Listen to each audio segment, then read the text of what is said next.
Fun-filled episode of Criminal Lawyer Reacts. I'm Bruce Rivers, board-certified criminal defense lawyer. In fact, I'm in trial right now, so it's the end of the day, so we thought we'd give a little bit of a shout-out to our content genius, Michael Rivers, because he's going on a film expedition to the Sundance Film Festival, so before he goes, we got to put a few in the can. Before we get to reacting to what we're reacting today, and today we're reacting to Justin Roiland and some news going on there, this episode is brought to you by eSign.com. That's eSign.com. eSign.com is an excellent way. Let's say you're working for a cartoon show and all of a sudden they cancel you and you either sign this document to get some severance or you got to do it right away. They won't let you back in the studio because they think you're a creep, so you have to do it remotely. Well, go to eSign.com, download the app, you get 3 free signatures a month. eSign.com is an effective way to remotely sign documents, and it's a real good way to seal a deal. And go to eSign.com, that's what you need to do. So now, today we're reacting to Justin Roiland. Justin Roiland is a big part of Rick and Morty, and it's a popular cartoon, okay? And Adult Swim is the entity that owns it, and they've ended their association with Justin Roiland. Why did they do that? Well, he's got some domestic assault charges, and he's got some disturbing messages with a 16-year-old girl. Now, here's the thing, gentlemen. I'm going to speak to the gentleman primarily here. Putting your hands on anybody, and I've preached this, it has implications for you, especially if you're in a high-profile role, like Mr. Roiland. And we're going to get to a video and react to a video of him in a minute. If you got some predilections, you got to check those predilections before they check you. And I'm saying that because, you know, I do care about my guys. I care about everybody out there, right? When you get somebody who is in a domestic violence situation and they're the abuser, they're almost the most difficult people to deal with. They're very, very, very difficult to deal with. But there's certain ramifications to a domestic assault charge that really implicate a lot of other rights that you have. For example, you get a domestic assault charge, you can't own a firearm in most states and federally. If you get a domestic assault charge, very difficult to get a job or housing. People don't realize the widespread implications of getting a domestic abuse charge on your record. Let's say I am, in my 30s. And I decide, I think I'd like to date somebody in their teens. Not a good idea. Let's listen to this conversation that Mr. Roiland had. Crazy, like when we were fucking 100 years ago, it was little 13-year-old girls, if they were built like a woman, they were getting married and having kids. Really? Well, that was 100 years ago before, anybody had any idea that where you could do shit on your farm and nobody's going to report it or even look at it. They could beat the shit out of anybody on your ranch and nobody cared. Or people cared, but no one's going to report it. We live in a different era. And now we're going to be all precious about it? I keep using the word. Now we're going to be. He's talking about 13-year-old girls. Just today, that's the word of the week. Which is a movie about a child molester. Precious! Right? Your Down syndrome baby. Yeah, exactly. So anyways, I'm not a pedophile, though. I do follow the law. Generally speaking, when you have to profess you're not something, you probably got something in there. So if you have to say I'm not a pedophile, look, I'm not a pedophile. I wait till they're 18 if I wait till they're 18. What the fuck? Who says shit like this? If I'm ever so lucky as to have the If I'm ever so lucky as to what? As to, there's a lot of different dynamics that go into relationships, right? There's a power differential. When you have, like Monica Lewinsky and Bill Clinton, for example. She's 21 years old, she's an intern, and he's the president of the United States. And there is that tendency to, you just have a vast power differential where you could abuse somebody and abuse your position of trust. And that's really what it is a position of trust. If I'm ever so lucky as to, that is one of the creepiest things I've heard in a long time. It's like, I want them just barely legal. Here's the thing. You can only screw so much. You eventually have to talk to the woman, right? And hopefully you're not just in this just because there's got to be more to it. There just has to be more to it. That's why people who are domestic abusers, they sort of look at things that they're entitled to. You know, you're not listening, so I have to beat you and then you'll love me more. Ridiculous, right? Of course it is. So are statements like this. So when you have a high profile position like Mr. Roiland, and you got a very popular show, you have to be ultra aware of who you are in the community, how you're perceived, and act accordingly. He's texting a 16-year-old. I have school tomorrow. You should just run away from home and go into sex slavery, you fucking stupid bitch. You wish you... Why would he say that to somebody? Now, when you text somebody, they can be a permanent record. And if you're a public figure like this, you're 42 years old. Why are you doing this? Why? What benefit can come from doing this? It makes no sense to me. So then he's talking to this young lady, and he says, once you turn 18, you just start cam whoring. Why? Why would you do that? So then he goes on to say, why are you such jailbait? What's wrong with you in that regard? You should just grow older, you dumb bitch. Now,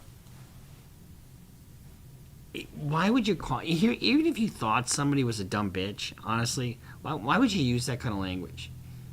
And maybe I'm just old-fashioned. And maybe I'm just square, because I don't call women bitches. You know, I mean, I call some of my golf buddies bitches, you know, I mean, kidding around. But women don't need that. Is it cool being jailbait? Does the FBI follow you around arresting all the men you sleep with? What the fuck? This is a really screwed up conversation. Maybe I will. I want to meet you in real life, jailbait, so I can't help not be a homo. I'm Atlanta drunk. That's a problem. That's a big problem. And so the minute you see, you know, they tell you the age and you continue the conversation, you're breaking the law. Period. You're soliciting a minor. So when you have this high profile position, you can't be drunk and careless.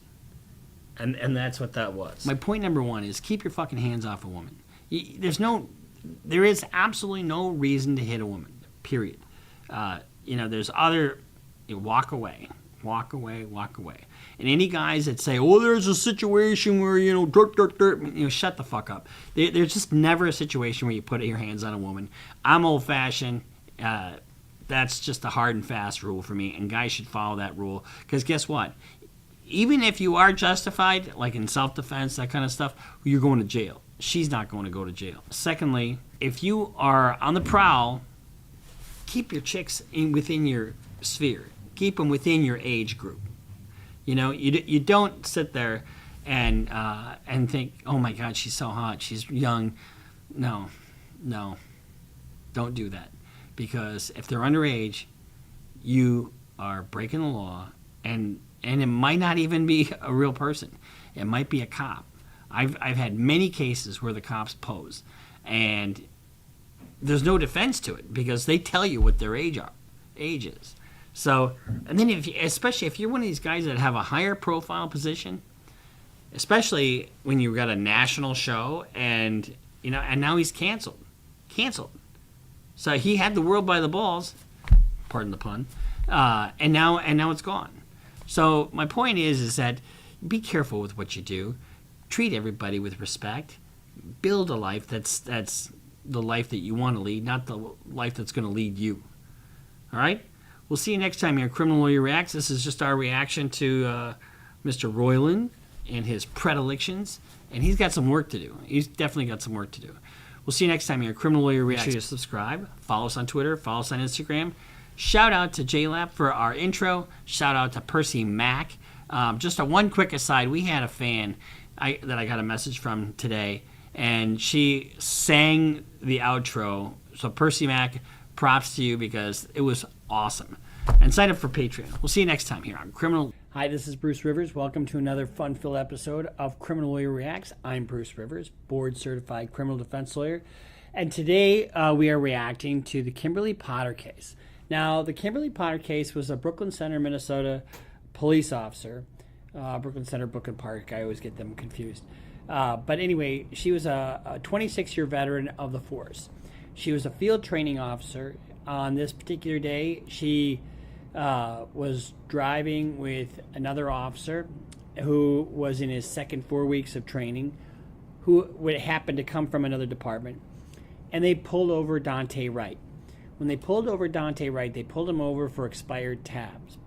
And then they also noticed a air freshener hanging from the rearview mirror. You can't have one of those hanging from you shouldn't have anything hanging from the rearview mirror because it's obstruction, and it's a bullshit reason, but it's what the cops use sometimes to give them a foray into other activity. And that's what they did in this case. So they pulled Dante Wright over. When they pulled him over, they went up to the car as they normally do, and they asked him for his license. He didn't have a license. So now you have expired tabs, obstruction in the windshield, no license. All right, and so but he gave them his information, and he also smelled a little odor of weed. Oh, now we have a little bit of weed in the car. Okay, so now we have expired tabs, we have a Christmas tree air freshener, we have no license, and then we see some shake from earlier. Okay, so now we have a little bit of weed smell, all kind of nothing stuff, all stuff that's not even a misdemeanor, really. But then they go back to the car after he writes it out and says who he is, and they find out that he's got a warrant. And I looked the warrant up, actually, and the warrant was for in Minnesota, it's a gross misdemeanor to transport a firearm without a permit. I think, quite frankly, it's unconstitutional statute because Minnesota doesn't require you to have a permit to own a firearm. So how do you transport your weapon without, anyway, that's another story. So here's the deal. So now he's got a warrant. I looked this warrant up, and what happened was they sent him a court date, but they sent it to the wrong address. So he probably didn't even know that he had a warrant, didn't know that he had a court date, and he didn't show up for the court date. So what happens when you don't show up for court? When you don't show up for court, they give you a warrant. So once the cops see that there's a weapons warrant, they pull him out of the car, and they're going to arrest him. And that's when all hell broke loose, shortly after that. Once they decide to arrest him, put your hands behind your back, that kind of thing, he gets back in the car, and he tries to take off. And Kimberly Potter is on one side of the vehicle. Officer Johnson and Officer Lucky were assisting, and she tells him, I'm going to tase you, like twice. And then he tries to put the car in gear, and she says, taser, taser, taser. And then the officers back away, and instead of grabbing her taser, which is on her left-hand side, she grabs her firearm, and she fires one shot into Dante Wright. So that's kind of the background that we're dealing with. Now, she's charged with 2 counts. Manslaughter in the first degree. Now, manslaughter in the first degree in Minnesota is, in this case, it's called misdemeanor manslaughter. So causing the death of somebody while you're dealing with, while you're committing a misdemeanor. And in this case, it's the reckless handling of a firearm. That's the misdemeanor that we're talking about. And the prison time that we're looking at here is 86 months, but the state in this case, the prosecution, has asked for the ability to move for an upward departure over the guidelines. So and then she's also charged with manslaughter in the second degree. Manslaughter in the second degree is middle of the guidelines is 48 months, and that is where you cause somebody's death by culpable negligence. Now we're going to dive into that stuff here in a second, but culpable negligence, I'll tell you what it is. It's whereby the defendant created an unreasonable risk and consciously took the chance to causing the death or great bodily harm. Now, there's a long definition about causation and superseding causes, and that's one of the things the defense has argued in this case, is that the superseding intervening cause here was Dante Wright taking off, that it wouldn't have happened but for that cause, and that he caused his own death. That's what the defense said in their closing argument. Now, legalistically speaking, I think they had to take that position. It has a bad taste in people's mouth, and I heard Reverend Al say today that it disrespected the family and it was a little tone deaf. But the defense has a job to do. So the defense has a couple different strategies here. Number one, that she didn't cause the situation. The situation was caused by Dante Wright fleeing, committing a felony. And they also have the defense that she did not consciously act. In fact, one of the things about manslaughter is that you have to have an awareness about what you're doing. And in manslaughter in the second degree, it's called culpable negligence. In other words, you have to know what you're doing, and you have to act in complete disregard. Can't be a mistake. It has to be like I'm drunk. I'm driving down the road. I know I'm drunk, and I don't give a shit. That's what culpable negligence. And then you run somebody over. That's culpable negligence. You have an awareness of what you're doing. You don't intend to cause anybody's death. They don't have to prove that. But the jury's out right now, and so we're waiting for that verdict. And so I thought I'd give you guys kind of a glimpse as to what is going through the jury's mind. What are they analyzing? Now, one of the defense experts was a doctor. Dr. Lawrence Miller. Dr. Lawrence Miller is a police psychologist, and his resume is absolutely phenomenal. I mean, it's 3,000 miles long. He's the nation's expert in this area. And one of the things he talked about is kind of a weapon focus effect. So a weapon focus effect is where you've got, or a hyper focus effect is where you are looking, you got some stressor going on, and you kind of, everything tunes out, and you're focused on the thing right in front of you. For example, the weapon focus effect from the other side, let's say I'm a victim of a crime, right? Or a witness to a crime. And I'm looking at that weapon so intently that I miss everything else around me. That's a weapon focus effect.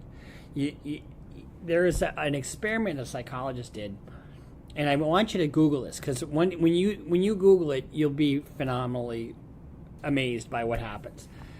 And I'm not going to tell you the outcome, but these people are lined up holding a basketball, and they hand the basketball, and you're supposed to count the number of times the basketball gets passed around to people. So I want you to Google psychologist basketball experiment, and then comment on what you see in that, because you'll see it twice, and you'll be amazed. And that's a demonstration of the weapon focus effect, or a hyper focus effect. Let's listen to what his testimony is on that issue, because I thought it was very interesting. It's counterintuitive, because you think as the brain becomes more skilled, it would be, use more energy, but it's just the opposite. As you become more skilled at a task, fewer parts of the brain have to chip in and contribute to that task. It's very... So he said, as you get more trained, you get more automatic, basically, and the brain uses less energy. And things do become automatic. But listen to his testimony. I thought this was interesting.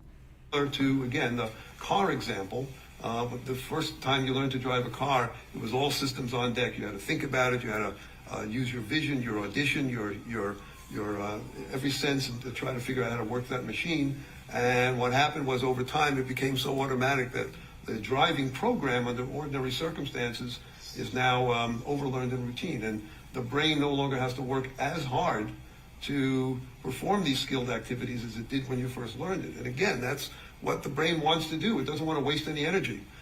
Just keep the simple things simple and save the really intensive brain power for the things that are unusual and more challenging.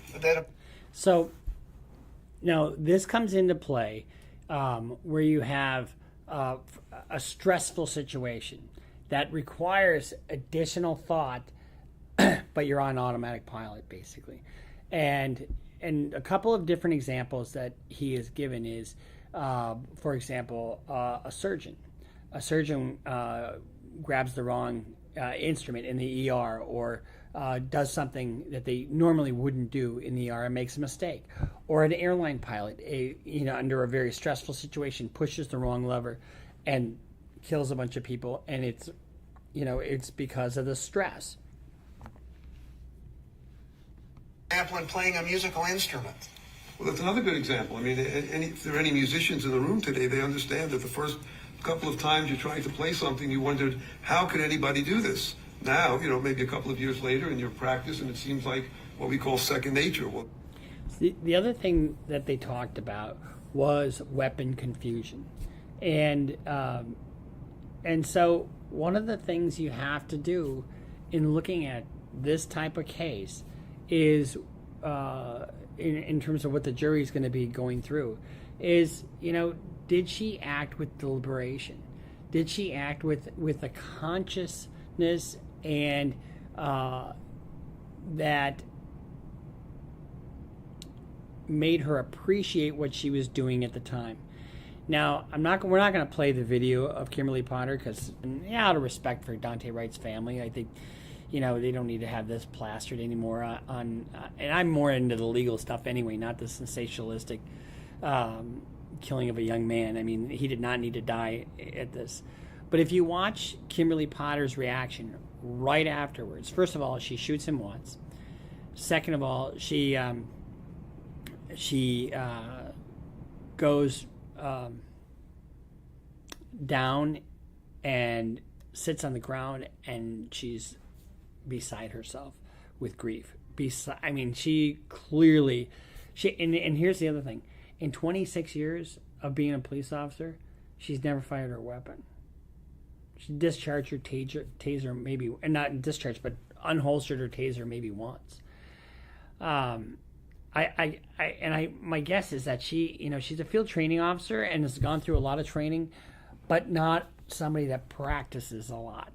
That's my guess, because things weren't as automatic. And she talked about killing herself. They took her gun away from her, and she was. And you saw her. I don't know if you saw her testify, but when she testified, it was she was very much experiencing PTSD. That's what it looked like to me.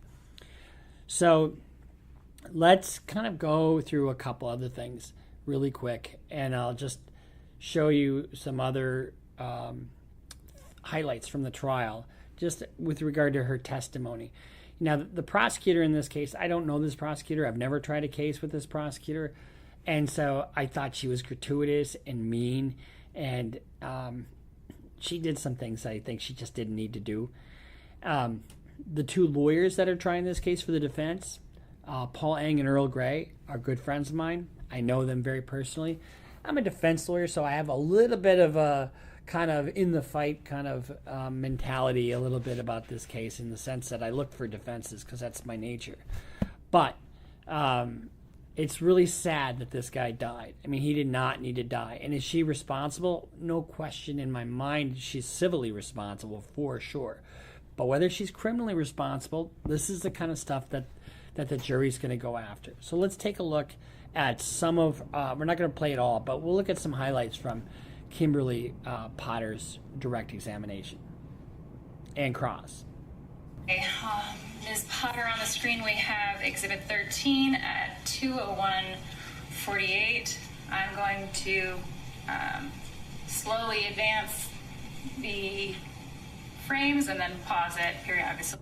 So the whole amount of time that this took, quite honestly, was, I believe it was about 10 seconds between the time she says, "I'm going to tase you," and then she shoots him.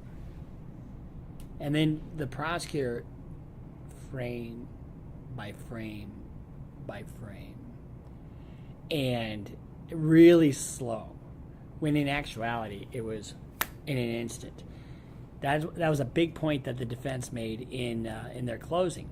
However, I think it was effective for the state to do what they did. Let's advance just a bit.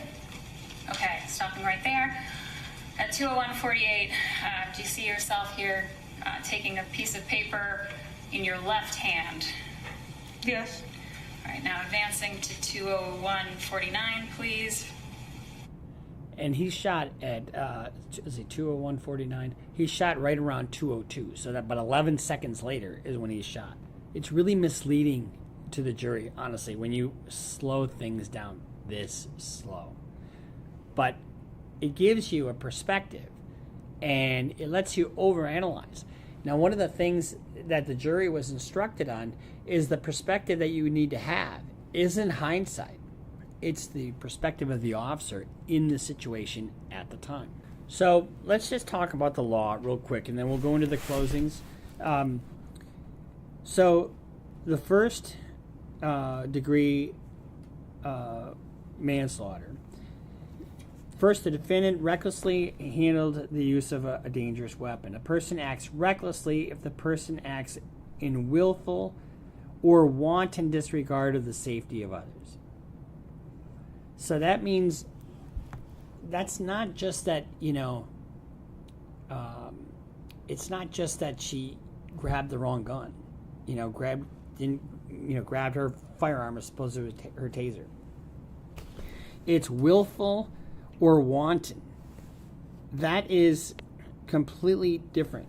A person acts recklessly if the person acts in willful or wanton disregard of the safety of others. This means a conscious and intentional act, discharge of a gun, weapon, that the defendant knew or should have known created an unreasonable risk of harm or safety to others in the totality of the circumstances.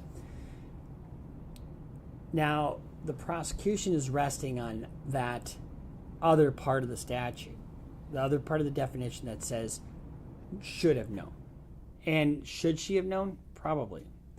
But was it willful and wanton? I don't think so.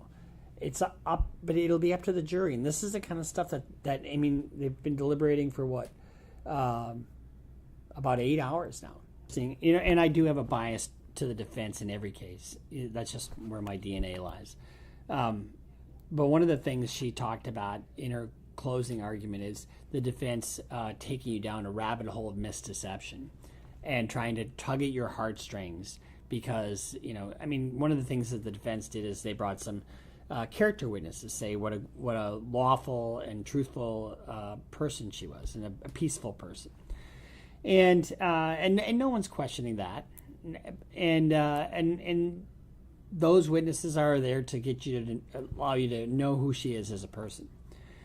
But they, in saying that they're going to tug at your heartstrings, the prosecution does the exact same stuff in every case. They plaster nice photos of Dante Wright.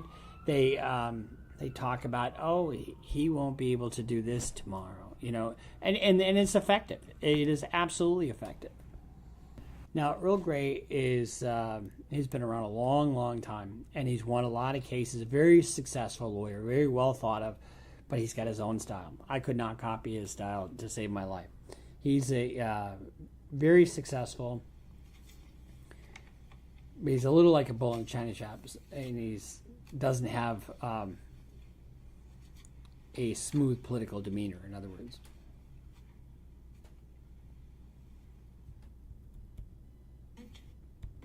With a plastic shield in front of me.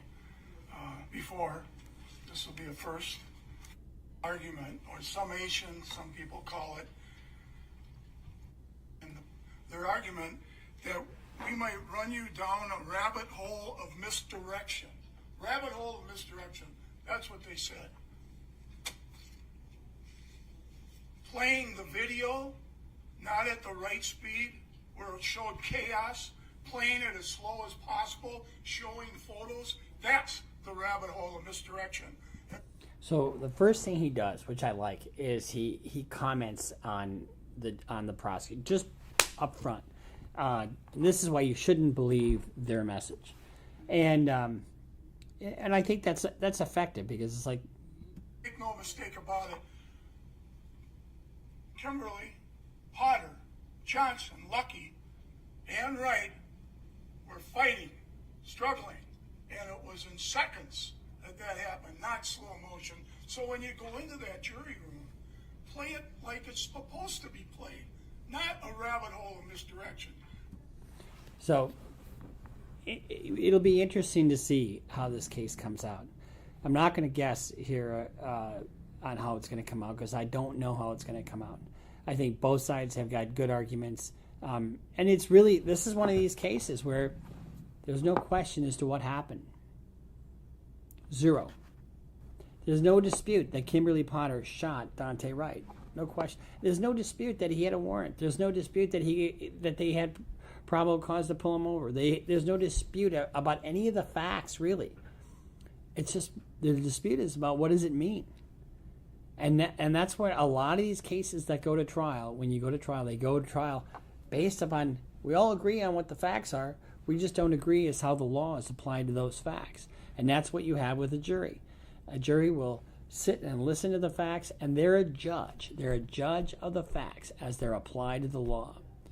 And they're going to, so all the elements, the causation, superseding causation, all the different things that are related to this case, they'll sift through. And, you know, it's a big deal to do this as a jury because it's the one area of law or our government where the citizens have a direct impact on the government and the administration of the government and justice. And I don't know what's going to happen in this case. It'll be interesting to see. And my heart goes out to Kimberly Potter, but my heart also goes out to the Wright family. You know, I mean, I can't imagine what it's like to lose a child or to lose a father. You know, my son is my world. I just can't imagine losing him. And so, you know, and you saw the heartfelt pleas by the family when this happened. And, you know, their pain hasn't gone away. And it won't go away if she's convicted. You know, if they get a big settlement with Mr. Crump, I mean, it won't go away. You know, I guarantee you that family would rather give everything back. Let's say they get $20 million or whatever. They would give everything back to have their son back. So this has been Bruce Rivers, criminal defense lawyer, Criminal Lawyer Reacts. Thank you for watching. Sign up for Instagram, Patreon, and we'll see you next time. There was a photojournalism major that was with him, and she says, I want to take a picture of you with your dog. Okay, I got a picture of you. Now I want to take a picture of you with the gun like this. And so she did that. And he puts the gun up like that, boom, pop, goes right through the lens, right through her head, and kills her. Welcome to another fun-filled episode of Criminal Lawyer Reacts. I'm Bruce Rivers, your board-certified criminal defense lawyer. And today we're reacting to the sad news of the death of Dog the Bounty Hunter's grandson. 13 years old, was shot by his father. We're going to get more into that and what the implications of that are. But before we do, this is brought to you by AskALawyer.com. AskALawyer.com is a very effective way for you to get some legal advice from a living, breathing lawyer without spending a lot of money. So let's say you have some kind of claim, whether it's against your landlord or it's a personal injury claim or any kind of contract claim or some kind of legal case you think you might have. Go to AskALawyer.com for $49. You can get a real opinion and the next steps because they're either going to say, no, don't go any further, this is not a case, or yeah, here's the next steps. Either way, you get peace of mind with AskALawyer.com. And if you're doing your own legal research, they have an AI component. So if you're in your grandson's basement and you need to get some legal advice and you want to do your own legal research, go to AskALawyer.com. And you'll realize that your grandson is actually a really loving, caring guy, and that just because you have a Cheeto-stained nightgown doesn't mean that he's not feeding you properly. Anyway, go to AskALawyer.com. Same people that brought you eForms and eSign. All right, so here's the information. This is hot off the presses. This is brand new information. Dog the Bounty Hunter's grandson was shot by his father. Now, Dog the Bounty Hunter has remarried to somebody named Francie. Francie is, I think, like in 2001 or something like that. And together they have kind of a blended family, right? And so this is, we don't have many details about this, but I wanted to bring this to your attention because it's all about safety, okay? These things are dangerous when they're not properly handled. And I had a case similar to this. My client was up in northern Minnesota. He lived there with his wife and his children. Nicest guy on the planet. Everybody loved him. He worked at the local restaurant in town, and his son was going to go backpacking in Colorado. And he had his all packed, and my guy was a concealed carry guy. He had his gun with him wherever he went. And his son said, "Dad, I want to show you my pack. I'm all packed up and ready to go." And Dad said, "Oh, okay, great." He was going to show him his pack, and he goes, "Hold on a second." He takes his gun out, and he's going to set it down, and went off and killed his fucking, 15-year-old son, or I think he was 14 or 15 at the time. Just kill. I didn't mean to, and he was charged with manslaughter. When you're doing something inherently dangerous, and you acknowledge the risk, and did he do any jail time? No. And the judge said, "I'm not going to do anything to you because there's nothing I can do to you that you're not going to do to yourself." Every time we met, he bawled his eyes out. Everywhere he went, he bawled his eyes out. I guarantee you that same thing is probably happening with this father. We don't know the facts. I guarantee nobody was arrested, and it doesn't sound to me like it was a situation where there was any argument or anything like that. Sounds like an accident. But guess what we have when we have firearms? A duty. A duty to everybody around us to make sure that they aren't mishandled. Mishandling a firearm is grounds for a felony charge if there's a death involved. Even if there's not a death involved, reckless discharge of a firearm is a felony. I'll give you another example of this type of thing, where you shoot somebody and you don't mean to.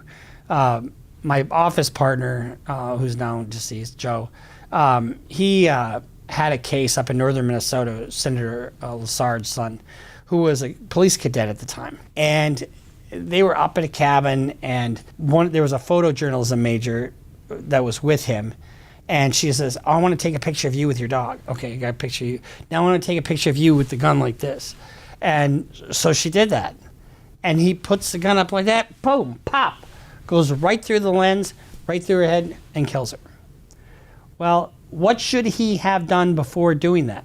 Take the clip out, make sure that it wasn't loaded, and then if you want to take that shot, go ahead. Like Alec Baldwin, he got fucking lucky. And he got lucky because of some prosecutorial misconduct. Now, do we know that there wasn't some fuckery afoot with that? I mean, that just seems too neat. I don't get facts like that with prosecutors doing the shit they did. You point a gun at somebody, you better goddamn well make sure that that is not loaded. And so I don't know what the facts of this are. But this is Dog the Bounty Hunter's grandson. And it's from a different relationship. It's more related to this Francie than anything else. My advice to you guys, I'm all for firearms. I love firearms. I've got 4 handguns myself, okay? At least. I'm not going to tell you what my arsenal is, but, and I've got, I have them right by my bedside, ready to rock and roll if you decide to be the unfortunate person at the end of my bed and I don't know who you are. That's what they're for, right? They're for recreation and they're for home protection, pretty much. They're like hunting, target shooting, or home protection. Pretty much that's the... And I'm all for regulation of firearms. I almost think we have to have a license to drive a car. We have to have insurance to have a car. Anyway, that's a whole gun debate that we don't really need to get into. What's going to happen now? There will be an investigation. Somebody probably will get charged because let's say the kid picked up the gun and shot himself accidentally, which could happen. I had a case where 2 kids were playing with a gun. And they were best friends, and one shot the other accidentally because they were playing around with it, and he got manslaughter. But I kept him out of prison because it doesn't have that mens rea. You know what mens rea is? Criminal intent. So it doesn't have that criminal element to it, right? And that's what the criminal justice system is really designed to curb, is things that have criminal intent. You know, like domestic assault. You can't accidentally domestic assault somebody. You have to be a rotten prick to do that, right? When you have, but there's, if you engage in conduct that is inherently dangerous, but you proceed anyway, sort of like the kid who shot up the school when they nabbed the parents. Remember? I can't remember. They were in Michigan.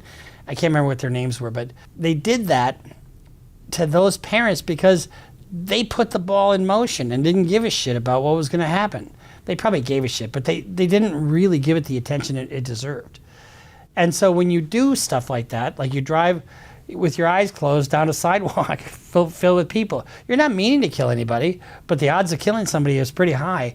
And engaging in culpable conduct like that is manslaughter if you kill somebody. And that's what this can tend to be. But if you have a firearm that's not properly stored and a child takes it and does something with it and hurts somebody, you can be on the hook for that. The negligent storage of a firearm can be the grounds for a manslaughter case. My heart goes out to Dog's family, and you know, and if anybody that should be aware of and protective of, you know, firearms and that kind of thing, it would be Dog the bounty hunter, right? I mean, I think he's too, you know, focused on having his shirt unbuttoned down to here and having his ruddy skin looking, you know, and his fucking mane. Look, I mean, it's just too much for me. Anyway, that's just me. But aside from my criticism of his appearance, which is probably not okay, I really do, my heart goes out to that family, because losing a 13-year-old, 13, you know, to you know, the mishandling of a firearm, and that's, I don't think it's anybody, unless he shot himself. I mean, it could have been suicide too. I mean, I had a close friend of mine lose her sister at 13. They lost their brother when he was like 15 or 16, and he was being towed by a go-kart, and she never got over his death, and she shot herself in the head with a shotgun, and at 13 years old, and she was just a little girl, and she had to rig this thing up with a coat hanger, and she used her toe to trigger the thing and blew the back of her head off. I mean, take care of your people. And so we don't know exactly what happened, but I wanted to do an episode a little bit to just heighten the safety concerns around firearms. So if you have a firearm in your house, go check it right now. You know, let this be just a lesson. And if you have a kid that's depressed, don't give up on them. Get him the help get them the help that they need. You know, and hug your loved ones, because, you know, tomorrow's not guaranteed for everybody. So this is a short episode, no white wine, no popcorn, and but just take my advice and heed it accordingly, okay? Love you guys. Love you, Clodagh. We'll see you next time here in Criminal Lawyer Reacts. Make sure you subscribe. Follow us on Instagram. Follow us on Twitter. Sign up for Patreon. Go to Facebook. Let's get our numbers up over there. And go to Criminal Lawyer or CLRBruceRivers.com for all your merch needs. See you next time on Criminal.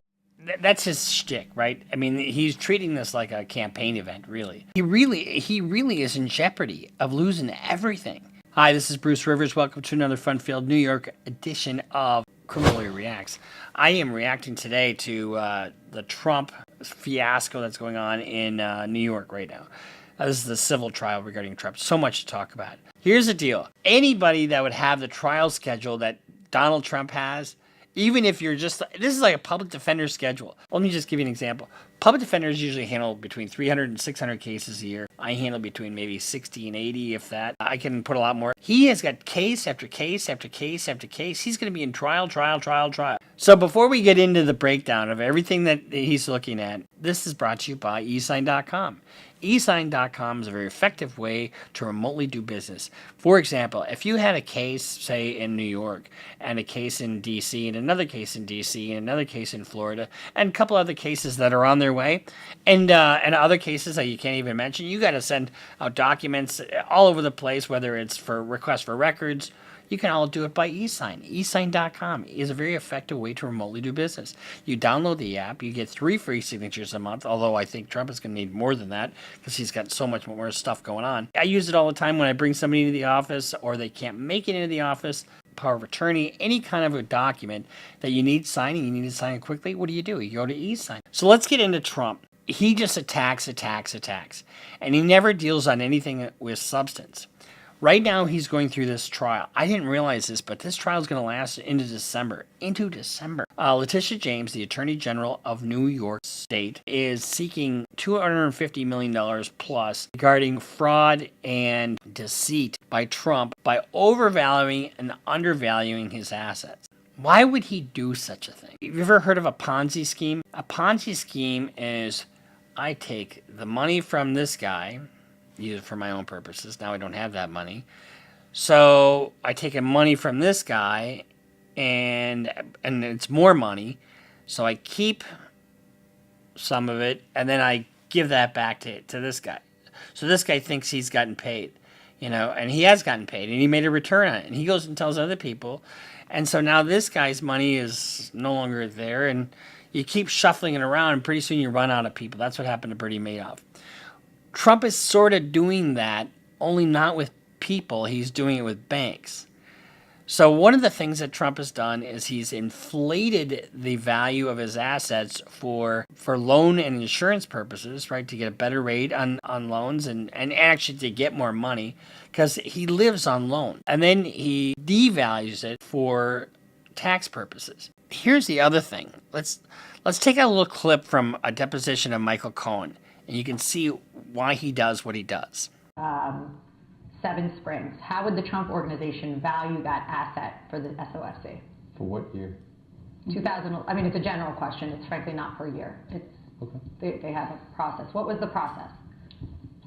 The goal was to use each of the assets and increase its value in order to get to the end result number. It was basically backing in numbers to each of the asset classes in order to attain the number that Mr. Trump wanted. Okay. So one of the things he was talking about is being on the Forbes list. And so he wanted to be worth $8 billion. And all you do is just create an asset sheet that says, oh, this is worth so much. Let's just take Mar-a-Lago, for example. Back in the 80s, Trump bought Mar-a-Lago for, I think, roughly $7 million. He bought a tract of land from owner of KFC for like $2 million, and then he was going to block the ocean view for Mar-a-Lago. What that did is drove the value down. So I guess it's kind of a smart thing to do. I guess it's kind of a tricky real estate thing to do. And so then he bought Mar-a-Lago for $7 million. It ain't worth $1.5 billion. But some of the homes around there are worth $20 million. I mean, it certainly is worth quite a bit, but it isn't worth $1.5 billion. And so when you take that and you show it to the tax man, you're not going to want to pay 1.5, tax on 1.5 billion, right? You're going to want to pay it on the least amount possible to reduce your amount of your tax. So he's playing both sides against the middle. And they've been doing this over and over for years and years and years. So the judge in this case, Mr. Happy, we'll call him Judge Happy, they're not really allowing cameras in the courtroom. There were initially just so that people can see the initial layout. This is from Fox News. Let's just take a look at this clip real quick. There's a camera in that courtroom. Was that supposed to be, or would they just be simply ushered out when we're gavelled to order? Well, you're more likely to have cameras in state proceedings, and so it's up to the discretion of the judge. And quite frankly, I'm not too sure that both parties would want this. I think that Trump views this, the optics of this, as working to his advantage. Look, people looking at this live picture right now will be either filled with rage. So look at Trump is just staring down the judge. Or they will be thrilled And that's the problem, is that, you know, you have James now being shown in the background, you've got Trump in the foreground, and it's a still. There's Judge Happy. He just looks like a little bit of a doofus. I mean, I'm not saying he's a doofus because I'm sure he's a learned judge and everything. Narrative on both. But look at me, he looks like a dork. I mean, what are you doing mugging for the camera? That's pretty Trump unprofessional. is likely right. I mean, he's being shown in a sort of tag team series of prosecutions and civil lawsuits. It's like, what the fuck is going on with that judge? But let's talk about that judge for a second. You know, this is I'm sure he's a liberal judge, you know, blah, blah, blah, you know, interference with the election, you know, that's all just whatever. He has granted summary judgment against Trump on the first count. There's like, I think 7 counts or something like that. And he's ordered, you know, their corporate certificates to be rescinded so that Trump and his sons cannot do business in New York. Now, that'll get appealed, of course, but that's huge. That is absolutely huge. And then you appoint a receiver to disperse the assets. And one of the things that Letitia... So this is going to be really a thing more about damages than anything else. And so they're looking at $250 million plus in damages. But let's look at what Trump says about the preparation of these documents. You know, these financial statements, they have a disclaimer on them that you are required to do your own due diligence, and that basically don't rely on these because they're all bullshit. To meet your obligation here of presenting the information in accordance with GAAP, was Alan Weisselberg responsible for that? Object to the form. I would say yes. I would say yes. Is it somebody else's fault? I would say yes. I mean, he's throwing his assistant or CFO under the bus. CFO is Chief Financial Officer. So he's throwing him under the bus. And remember, Alan Weisselberg already did 6 months or 5 months in prison for perpetuating a fraud in furtherance of the business. And this is just an extension of that criminal proceeding, really. And Trump is never one to admit he did anything wrong. But he is also never one to back down from a fight. Although, he's never one to necessarily win a fight either. If you look at all his legal battles that he's had, you know, the 62 election challenges, lost all but maybe one of them. You look at the E. Jean Carroll case, he got his ass handed to there, $5 million. And now she's going to get more impunities. Well, just look at him outside the courthouse. Continuation of the single greatest witch hunt of all time. Sitting there and bitching about it, witch hunt, witch hunt, witch hunt. You know, there's definitely a sect that buys into that, but it just is what it is. We have a rogue judge who rules that properties are worth a tiny fraction, 1/100th, a tiny fraction of what they actually are. We have a racist attorney general who's a horror show who ran. She's racist against a white guy? Come on. On the basis that she was going to get Trump before she even knew anything about me.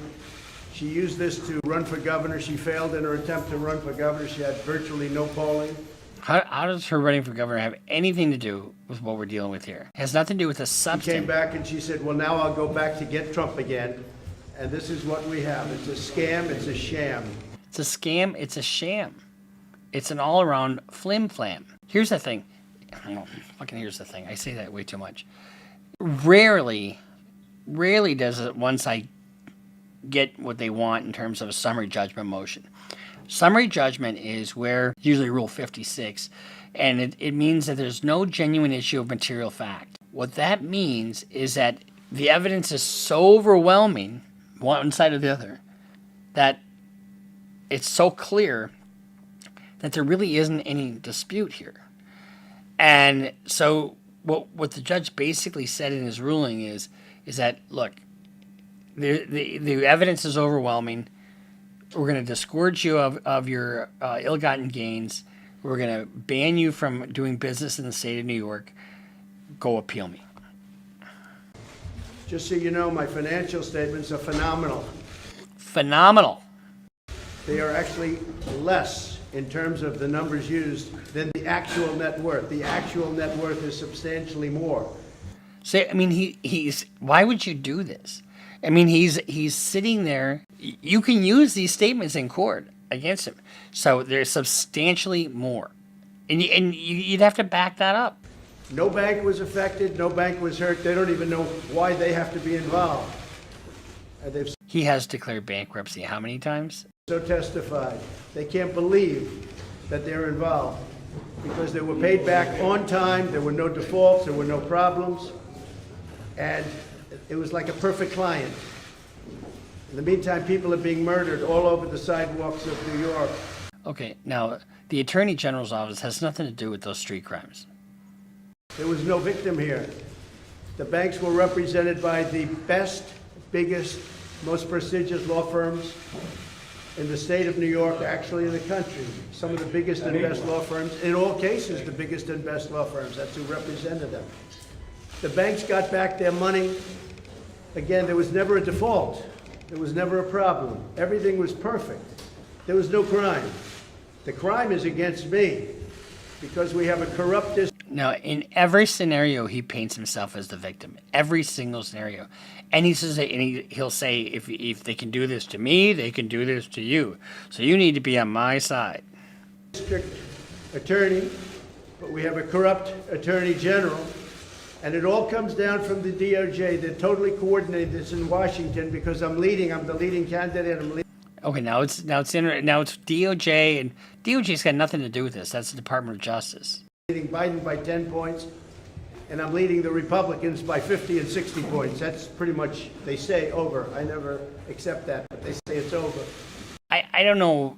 That's his shtick, right? I mean, he's treating this like a campaign event, really. But he really is in jeopardy of losing everything. But he didn't have as much as he said he did. I mean, he certainly is wealthy. There's no question about that. But he's about to lose his Turnberry golf course in Scotland. He's about, I think he's more underwater than people think he is. And do you remember when he first started out his campaign? His very first campaign, what did he say? I'm rich. I'm funding my own campaign. I don't need anybody's money, And then what is he doing on every one of these things? He's raising money. Why does he need all that money? He lost his D.C. hotel. I mean, he is not this pillar of the business community. He is a scam artist. And that's what this case is basically about. Scamming the tax man and scamming, the insurance and the banks. And it's just another version of a Ponzi scheme. Only the victims are the banks, not and insurance companies and the tax man. I don't think he's going to be sitting there throughout this whole trial, to be honest with you. He's there at the beginning, maybe this week, but he won't be there for the rest of the trial because it's going to be boring, and I don't think he's got the attention span for it. Neither does the American public either, because you're going to see that. And do you remember initially he was complaining that, we don't get a jury, blah, blah, blah. Well, wait a second. You elected to have a bench trial, so that was something they elected, his lawyers elected to have a bench trial rather than a jury trial. So, I mean, you can't complain about something that you initiated. As we go through this process, it's going to be tedious because you're dealing with land values, you're dealing with assessments, you're dealing with appraisals, you're dealing with a lot of dry shit. But it's very impactful on his bottom line and his ability to do business in the state of New York. And it'll be a long time before they can get any kind of ruling from the Court of Appeals. And he may win the Court of Appeals argument. I don't know. I have no dog in that fight. And I really don't have any dog in this fight, honestly. But I do know that when you say an asset is worth X amount, it's got to be based upon reality. If you pledge an asset for collateral, and that's what we're talking about here, you can't say that because the banks have their own duty to protect themselves and to make sure that what they're doing and their lending practices are just, right? Or just, or conform with the regulations. But an asset, you can't leverage 100% of an asset. So my guess is that, they would borrow against an asset and, pay that down a little bit. And then they'd start running out of money, and then they'd need to borrow more money. So then they would increase, so they'd reapply for another loan, increase the value of the asset falsely, and they would just keep doing that over and over and over again. Mar-a-Lago, I don't care what you say, is not worth $1.5 billion. It just isn't. I mean, he paid 7 for it back in the 80s. It's worth probably, I am not even going to guess. It's worth a lot, though. I mean, it's worth a lot more than 7. But my prediction, and I think I've been right on 99% of these predictions, because I can see these things coming and going.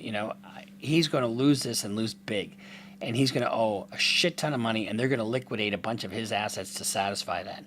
And then they'll probably stay the order pending appeal.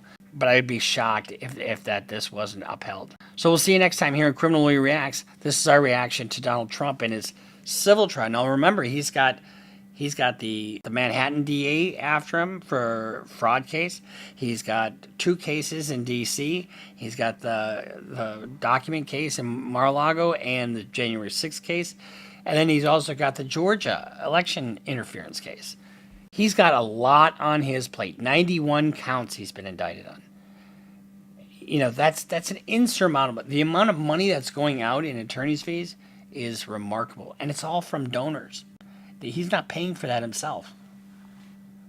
I mean, because he's rich. Remember, he's rich? Well, why can't he pay his own attorney bills? It is what it is. So we'll see you next time here in Criminal Lawyer Reacts. I'm Bruce Rivers, board-certified criminal defense lawyer with our content genius, Michael Rivers. And we'll see you next time. Make sure you subscribe, follow us on Instagram, follow us on Twitter, follow us on Patreon, and we'll see you next time here in Criminal Lawyer Reacts.